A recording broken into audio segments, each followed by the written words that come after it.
आज की खास चर्चा अब शुरुआत करते हैं और अमित शाह ने जो कुछ कहा है वो हम आपको बाद में सुनवाएंगे। फिलहाल चर्चा की शुरुआत करते हैं। हमारे साथ जुड़ चुके हैं हमारे सलाहकार संपादक विनोद मिश्र जी और साथ में शेखर अय्यर जी, वरिष्ठ पत्रकार। बहुत बहुत स्वागत शेखर सर। साथ में हमारे साथ अतिकुर रहमान, बहुत बहुत खैर मकदम स्वागत अतिकुर साहब, स्कॉलर हैं इस्लामिक स्टडीज़ के। बहुत बहुत स्वागत अतिकुर रहमान साहब। मैं शुरुआत करता हूं चर्चा की विनोद जी से।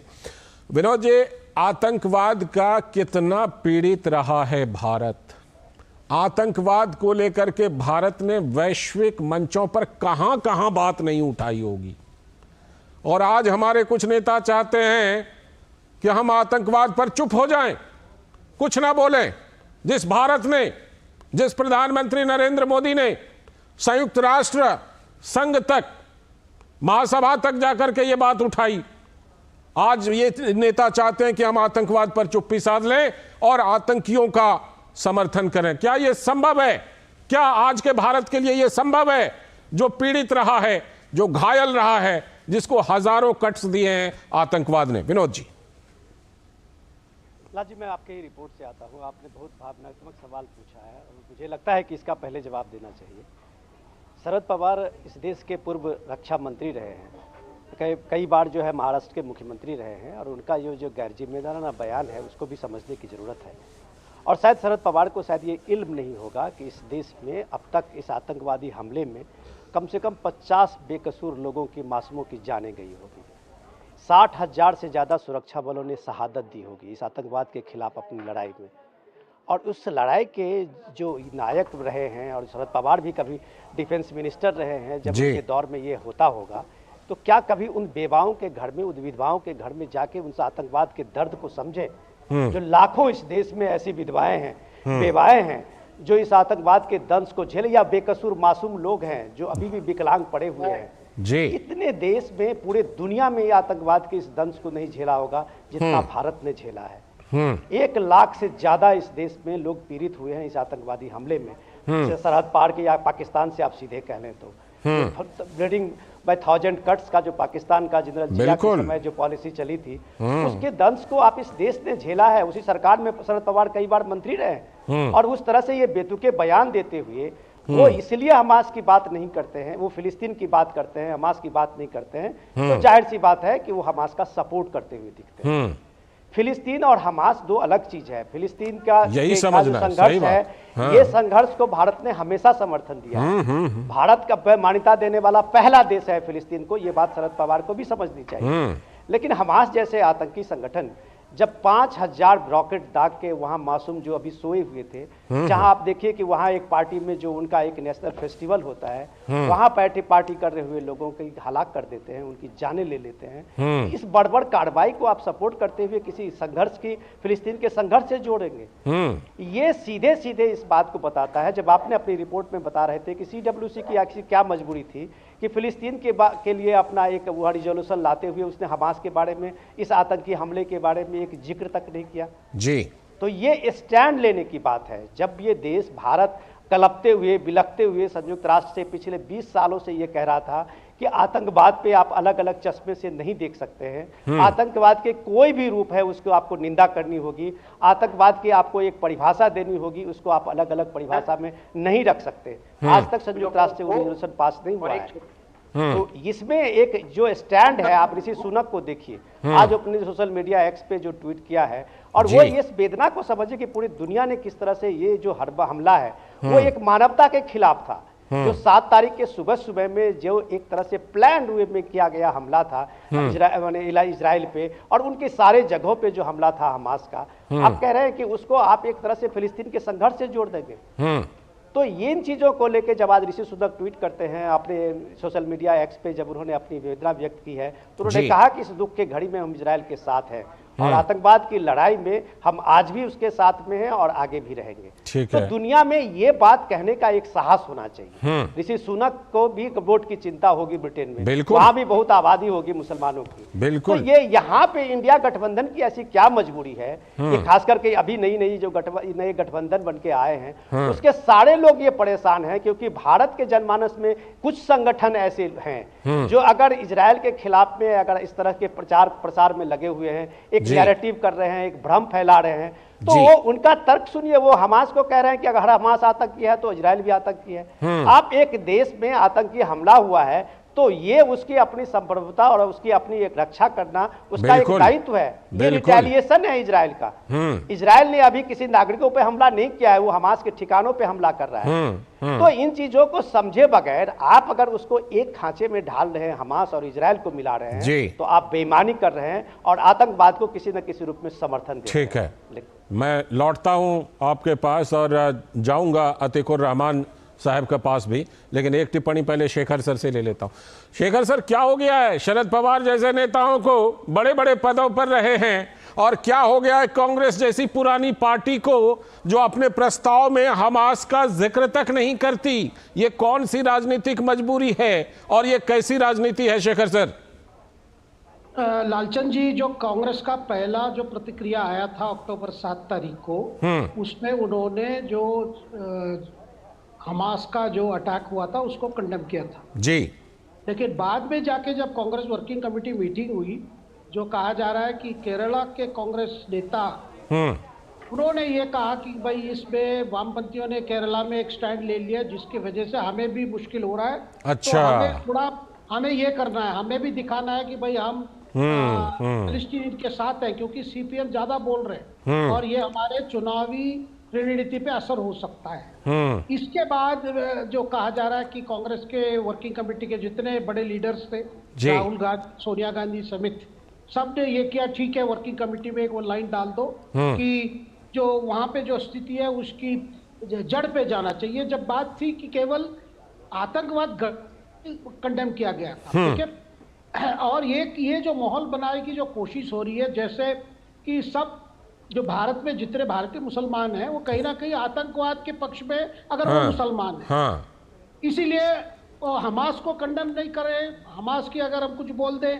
तो हमारी वोट पे कुछ असर पड़ जाएगा, ये बड़ा गलत ये है। देखिए, दूसरी बात है, कोई नहीं कह रहा है कि फिलिस्तीनियन में जो वहां पे जो फिलिस्तीनियन के साथ जो भी हुआ है इतने सालों से, वो अलग बात है, उसको लेकर भारत कभी भी पीछे नहीं हटा, हमेशा समर्थन दिया है। बिल्कुल। आपको ये भी याद होगा प्रधानमंत्री मोदी स्वयं फिलिस्तीन गए थे और भारत स्वयं कई बार कई फोरम में इस बात को रखी है कि उस 2 नेशन यानी 2 स्टेट सॉल्यूशन ही सॉल्यूशन है, यानी इजराइल भी रहेगा, पैलेस्टाइन अलग राज्य बन के रहेगा, दोनों के बीच में सुरक्षा और बीच में अच्छी रिश्ता बनने से ही पैलेस्टीनियों की फ्यूचर और इजरायलियों की फ्यूचर ठीक है सुरक्षित रहेगी। ये बात कई बार रखी है, लेकिन ये जो अभी कोशिश हो रही है भाई किसी तरह अगर हम आतंकवाद को क्रिटिसाइज कर देंगे तो हमारी वोट पर कुछ असर हो जाएगा, ये बड़ा दुर्भाग्यपूर्ण है। क्योंकि देखिए भारत सरकार के कोई स्टैंड नहीं बदली है, बिल्कुल स्टैंड कुछ जब नहीं बदली है, बिल्कुल उसमें कहीं कोई दुविधा नहीं है। सही बात। लालचंद जी, सबसे दुर्भाग्यपूर्ण यह है कि ये सोचना कि अगर हम हमास को कंडेम करेंगे तो हमारे यहाँ वोटर्स पे पॉइंट पे असर पड़ेगा, ये सोचना ये कहीं ना कहीं जोड़ लेते हैं और नाइंसाफी है। सही बात, बिल्कुल। और कहीं ना कहीं ऐसा लगता है कि मिशन 2024 तो दिमाग में है ही, 5 राज्यों के विधानसभा चुनाव भी कहीं ना कहीं दिमाग में है। अतीकुर रहमान साहब, फलस्तीन के लोगों के अधिकारों को लेकर भारत की सोच में बिल्कुल क्लैरिटी है, क्लियर कट सोच है सभी सरकारों की, और आतंकवाद को लेकर के भी भारत जैसे देश की सोच बिल्कुल साफ है। तो ये जो घालमेल किया जा रहा है अतीकुर रहमान साहब कि हमास जैसे आतंकी संगठन को फिलिस्तीन के लोगों की आड़ लेकर के उनके समर्थन में जो बातें हो रही हैं, और कहीं ना कहीं हमारे देश के एक बड़े वर्ग को इस तरह से देखा जा रहा है कि वो भी हमास के ही समर्थक हैं, कितनी दुर्भाग्यपूर्ण बात अतीकुर रहमान साहब। जी लालचंद जी, 2-4 इंपॉर्टेंट पॉइंट्स हैं आपकी बातों से जुड़े हुए। मैं इस बात पर कभी भी एग्री नहीं करूंगा जो आपने कही कि भारत पैलेस्टीन के कॉज के साथ हमेशा से है। अगर आपकी बात में हकीकत है तो मोदी सरकार ने 6 दिन की दूरी क्यों दिखाई मिनिस्ट्री ऑफ एक्सटर्नल अफेयर्स ने ये बात कहने में कि हम पैलेस्टीनियन कॉज के साथ भी हैं। पहला जो स्टेटमेंट उनका आया था वो सिर्फ और सिर्फ इजराइल के सपोर्ट में था, क्योंकि उस समय आतंकवादी हमास ने हमला किया था। मैं समझ रहा हूं आप यही कहने वाले हैं, बहुत सारे लोग हम यही कहते हैं कि वो जो भारत का जो स्टेटमेंट था वो आतंकी हमले जी। के मुताबिक था जी। तो एक सवाल ये उठता है उसके ऊपर, क्या अगर ये पॉइंट भी ऐड हो जाता उसके अंदर तो क्या ये आपका एक क्लियर स्टैंड नहीं जाता भारत की तरफ से? ये जो देरी हुई ना, इस देरी ने एक आभास पैदा कर दिया कि भारत के एक पर्टिकुलर कम्युनिटी के लोग हमास को सपोर्ट कर रहे हैं। मैं आपको मान जाऊंगा लालचंद जी, एक मुसलमान या एक कोई पॉलिटिशियन का ओपोजिशन पार्टी का स्टेटमेंट आप बता दें इससे हमास लफ्ज इस्तेमाल करके ये कहा हो कि हम हमास के सिस्टम में। तीसरा इंपॉर्टेंट पॉइंट मेरा ये है कि हम साउथ अफ्रीका के अगेंस्ट में थे। साउथ अफ्रीका के बहुत सालों तक हमारे भारतीय लोग वहां जाते भी नहीं थे क्योंकि साउथ अफ्रीका एक एपार्थाइड स्टेट था। ठीक है। इजराइल एक एपार्थाइड स्टेट है। अच्छा, क्यों मोदी जी यूएन में हमेशा से एपार्थाइड स्टेट का समर्थन करते? मैं मानता हूं ये एक जियोपॉलिटिकल कंपल्शन हो सकता है। दो तीन चीजें आपने दो तीन पॉइंट उठाए हैं। मैं आपको कहूं, सबसे पहली बात आपने कहा कि जिस दिन हमला हुआ हमास का 5000 रॉकेट दागे, उसी समय अपनी प्रतिक्रिया में आपका कहना है कि फिलिस्तीन के अधिकार की बात भी जोड़ देनी चाहिए थी। पहली बात आप ये कह रहे हैं। दूसरी बात आप ये कह रहे हैं कि हमास का हम समर्थन नहीं कर रहे हैं नाम लेकर के, लेकिन कहीं ना कहीं परोक्ष रूप से हो तो वही रहा है। और फिर आप इजराइल को अपार्थाइड कैसे कह रहे हैं?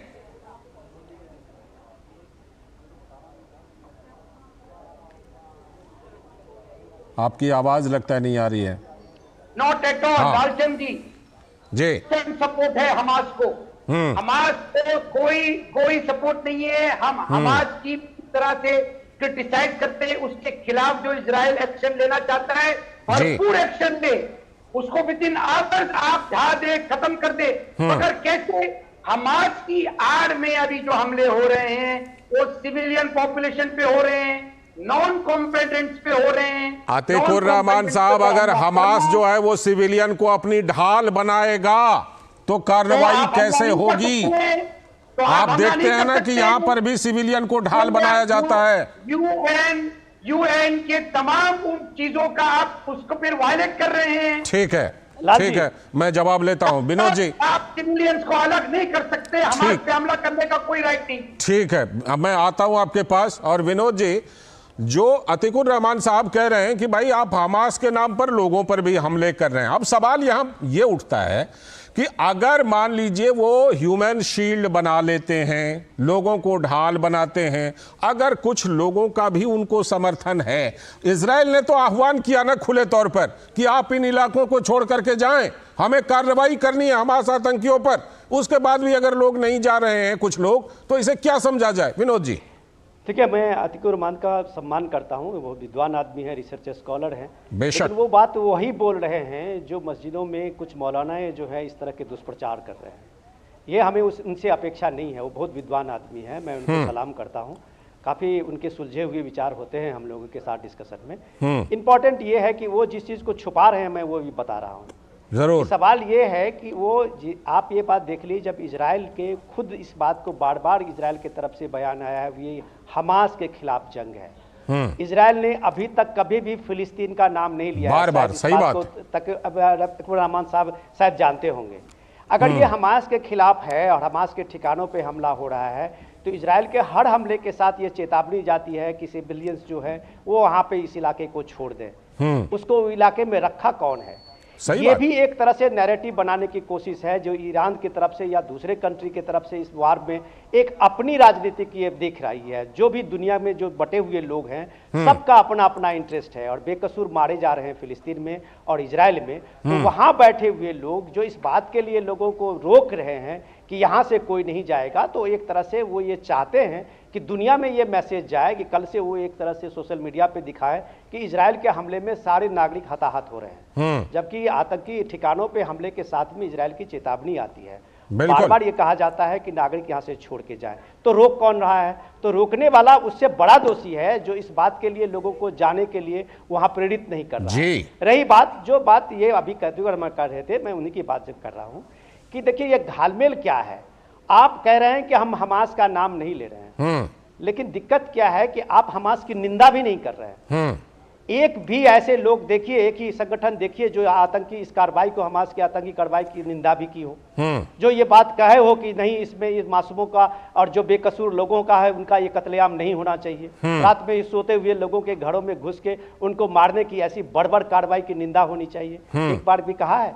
ये नहीं कहा है। तो जब आप ये बात नहीं कहते हैं तब ये डबल स्टैंडर्ड होता है। और ये जो डबल स्टैंडर्ड है वो उसमें देखिए कि दुनिया किस तरह से है। आज अगर ईरान का इंटरेस्ट है, सीधे इंटरेस्ट है कि अगर सऊदी अरबिया से, दुबई से, बहरीन से अगर इजराइल के रिलेशन बढ़ रहे हैं तो क्या ऐसा नहीं कह सकता कि ये टाइमिंग देखिए कि किस टाइम में इस तरह के हमले हुए हैं और पूरा गल्फ कंट्री का जो जियोपॉलिटिक्स था उसको बिगाड़ के रख दिया है। ठीक है। तो एक इंटरेस्ट में आप उसको बलि का बकरा बना रहे हैं। जब आप यहाँ पे सपोर्ट करते हुए या विरोध करते हुए देखते हैं तो आप अपना इंटरेस्ट नहीं देख रहे हैं। आपको लग रहा है हम तो सुरक्षित हैं। बलि का बकरा आप उस फिलिस्तीन के लोगों को बना रहे हैं जिनको मोहरा बना के आप अपनी सियासत कर रहे हैं। वो सियासत शरद पवार भी कर रहे हैं, वो सियासत ईरान भी कर रहा है, और वो सियासत अगर आप अतीकुर रहमान सपोर्ट दुनिया से लेकर के देश तक। हाँ बिल्कुल, आप सही कह रहे हैं कि कहीं ना कहीं इसके पीछे लग रहा है कि कुछ जियो पॉलिटिकल साजिश भी है। मैं लौटता हूं अतीकुर रहमान साहब,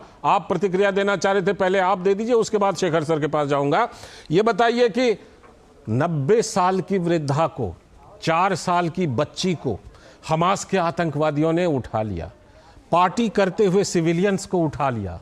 जिस समय 5000 रॉकेट दागे, क्या इजरायली सेना के ठिकानों पर दागे थे? वो उनको टारगेट करके उन्होंने दागा? नहीं दागा, सिविलियन पर दाग दिया। इजराइल तो कम से कम बार बार अपील कर रहा है, पिछले हफ्ते भर से वो रुका हुआ है ग्राउंड की कार्रवाई के लिए कि लोग खाली करें तो कार्रवाई करेंगे, और उसके बावजूद अगर मान लीजिए उनको वो मानव ढाल के रूप में बना लेते हैं तो क्या करे? इजराइल कार्रवाई बंद कर दे आतंकवादियों के खिलाफ?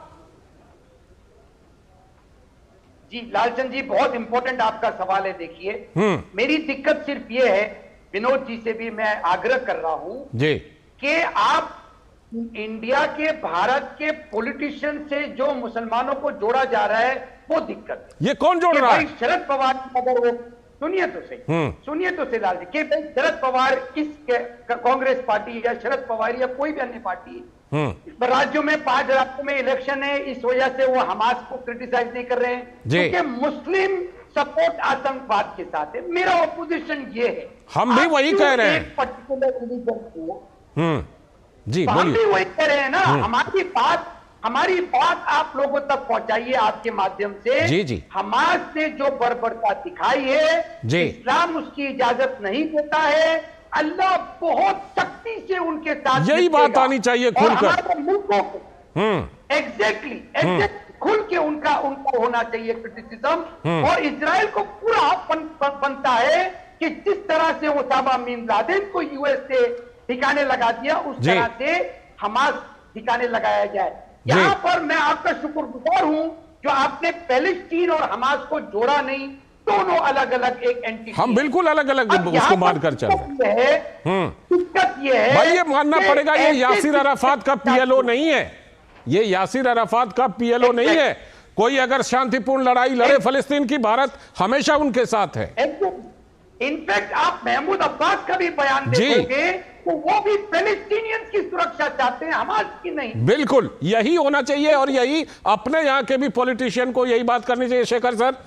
शेखर सर ये बताएं कि जिस तरह से कि इजरायली कार्रवाई हो रही है, हम देख रहे हैं कि उसका सीधा असर भारत की राजनीति में कुछ नेता उस पर अलग अलग तरह की बयानबाजी करके उठाना चाह रहे हैं। तो अतीकुर रहमान साहब जो ये सवाल पूछ रहे थे कि क्यों भारत के मुसलमानों को वहां से जोड़ा जा रहा है, आपको लगता नहीं है कि ऐसे नेता ही कहीं ना कहीं जोड़ने का काम कर रहे हैं? शेखर सर बिल्कुल, इसमें कोई दो राय नहीं है ये, क्योंकि ऐसा एक इमोटिव इश्यू है। देखिए, जो पैलेस्टीनियन के में जो भी हुआ है पिछले 70 साल 75 साल में जो भी हुआ है, भारत हमेशा खड़ा रहा है। और हर बार हर फोरम में हमने यही कहा है कि हाँ वहां पे परमानेंट शांति चाहिए, परमानेंट सॉल्यूशन चाहिए। तो पैलेस्टीन की जो लेकर जो सवाल है, बुनियादी सवाल है, उस सवाल पर सॉल्यूशन होनी चाहिए।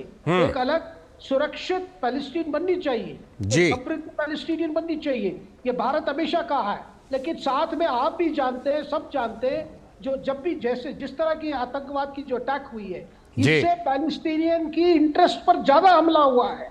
अगर पैलेस्टीन को लेकर कोई मसला सुलझाने के लिए कोई सोल्यूशन हो सकता था, वो बिल्कुल। और भी देर हो गया इसकी वजह से। सही कह रहे हैं आप, सही क्योंकि कह रहे जब हैं। तक इस तरह जब की तक ये आतंकवाद खत्म नहीं होगा, जी। आप बताइए कैसे आप इजराइल और पैलेस्टीन नेताओं को बिठा के कैसे सोल्यूशन ला बिल्कुल सकते? बिल्कुल। अभी आप देखें ऐसे हालात बन गए कि जो बाइडेन आए बात करने के लिए, उनको सिर्फ इजराइल से मिलकर के वापस जाना पड़ा। खैर, इतनी बात जरूर है, बहुत स्वागत योग्य बात कही है अतीकुर रहमान साहब ने, बहुत स्वागत कि दोनों को मिलाना नहीं चाहिए और इस्लाम इसकी बिल्कुल इजाजत नहीं देता जो हमास ने किया। विनोद जी कोई छोटी सी टिप्पणी करना चाह रहे हैं, कीजिए देखिए, विनोद। मैं लाल जी, मैं अतीकुर रहमान साहब को सैल्यूट करना चाह रहा हूँ। जी, बिल्कुल। उन्होंने बहुत शानदार तरीके से जो भ्रम फैलाया जा रहा है नेताओं के द्वारा, खास करके उसको एक तरह से अपना एक स्टैंड रखा। मैं बिल्कुल सैल्यूट करता हूँ। और ये बात मैं उनसे गुजारिश करता हूँ कि ये बात को कम से कम हमें समझने की जरूरत है कि जो बिडेन जैसे, देखिए, वो उन्होंने एक एग्जाम्पल रखा कल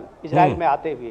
उन्होंने कहा ये 9/11 के हमले से भी बड़ा हमला है। 9/11 के हमले में आप देखिए, उस समय में 3000 लोग मारे गए थे अमेरिका। जी जी। जब आप देखिए टावर से ट्विन टावर अटैक, हवाई हमला, ट्विन अटैक हुआ। लेकिन आप ये देखिए कि हमास पे 5000 रॉकेट दागे गए और वो 5000 हमास ने जब रॉकेट दागा था तो उसमें 1600 लोग मारे गए थे। तो वो कितनी आबादी थी? 1 करोड़ से कम की आबादी है इजराइल। तो आप सोचिए कि वो कितना बड़ा हमला था। लेकिन जब आप भारत के साथ उसका कंपैरिजन करेंगे तो इन वर्षों में, पिछले 25-30 साल में आप कितने लहू बहे, लाखों लोग बहे हैं, हजारों हजार के। आप देखिए कि यहाँ पे मिलिटेंट इंसिडेंट 2010 से लेके अब 2013 तक आप देखिए 9 तक कितने इसीलिए आतंकवाद पर इतनी बड़ी कार्रवाई के बाद भी अगर आज आतंकवाद को लेके भारत ने अपनी एक सजगता देके अपनी एक तरह से उसको काबू में किया है, भारत की एजेंसियां, भारत की सुरक्षा एजेंसियां, तो ये एक स्टैंड से आया है कि जो आतंकवाद के कोई भी रूप हो उसकी निंदा होनी चाहिए। और भारत की ये स्टैंड जो है आज भारत के जमीन पे कामयाब होते हुए दिखा है। उस स्टैंड पर हमें रहना पड़ेगा भारत को, और उसी स्टैंड पर है, और उसी स्टैंड में हम सभी को साथ देना चाहिए, सभी नेताओं को।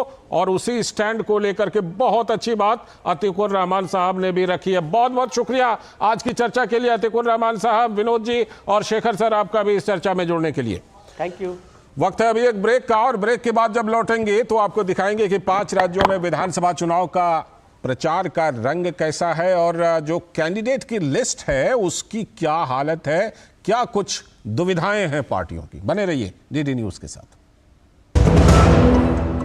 अर्जुन, एग्जाम्स में you made us really proud. अब आगे क्या सोचा है? पापा, मैंने IIT जाना है।